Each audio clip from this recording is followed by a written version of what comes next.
نظم نمبر 4 محنت کی برکات۔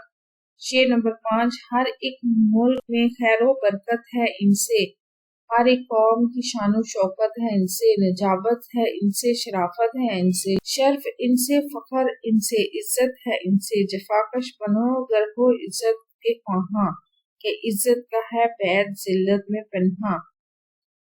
شان و شوکت آن بان عزت مرتبہ، وہاں چاہنا پید راز، ذلت رسوائی نجابت شرافت بزرگی، فخر ناز، جفاکش مہندی پنہاں چھپا ہوا۔ شاعر کہتا ہے کہ روز ازل سے لے کر آج تک انسان نے جو ترقی کی منزلیں طے کی ہیں وہ سب محنت اور محنتی لوگوں کی وجہ سے حاصل کی ہیں۔ محنت ہی سے انسانوں نے پہاڑوں کی چوٹیوں کو سر کیا اور محنت کی وجہ سے ہی انسان سمندروں کی تہہ تک پہنچا۔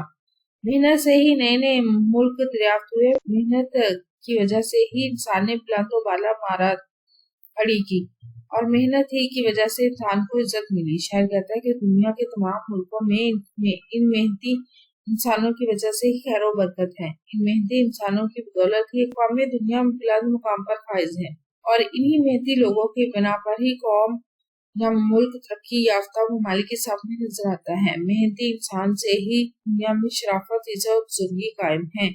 حالی اس محنت کے فلسفے کو مزید آگے بڑھاتے ہوئے کہتے ہیں کہ محنت ہی انسان کو عزت سے نوازتی ہے، اسی محنت سے ہم اپنا نام بلند اور روشن کر سکتے ہیں اور اپنی عظمت کو چار چاند لگا سکتے ہیں۔ جو شخص محنت سے پیار کرتا ہے وہ سب سے بڑا انسان ہوتا ہے۔ شاعر کہتا ہے کہ محنت کرنے والے اگر تم عزت کمانا چاہتے ہو، کیونکہ عزت اور ناموری کا جو راز ہے وہ پاری میں چھپا ہوا ہے۔ بقول شاعر مٹا دے اپنی ہستی کو اگر کوئی مرتبہ چاہیے کہ دانا خاک میں مل کر گل گلزار ہوتا ہے۔ محنت سے خون میں تیزی پیدا ہوتی ہے اور پیشانی پر پسینہ چمکتا ہے، دلوں میں محنت کی عظمت جھلکتی ہے اور مزید اجاگر ہوتی ہے۔ بے شک محنت زندہ قوموں کی بڑائی کی علامت ہے۔ بقول حالی برکت ہے دنیا میں محنت کی ساری، جہاں دیکھے فیض اسی کا ہے جاری۔ یہی ہے کلید در فضل باری، اسی پر ہے موقوف عزت تمہاری۔ اسی سے ہے قوموں کی یہاں آبرو سب، اسی پر ہے مغرور میں اور تم سب۔ ویڈیو کیسی لگی؟ چینل ضرور سبسکرائب کریں، ویڈیوز کو لائک اور شیئر کیجیے، کمنٹ کر کے بتائیں مزید کون سی ویڈیوز دیکھنا چاہتے ہیں۔ اپنا اور اپنے پیاروں کو رکھیں ڈھیر سارا خیال۔ اللہ حافظ۔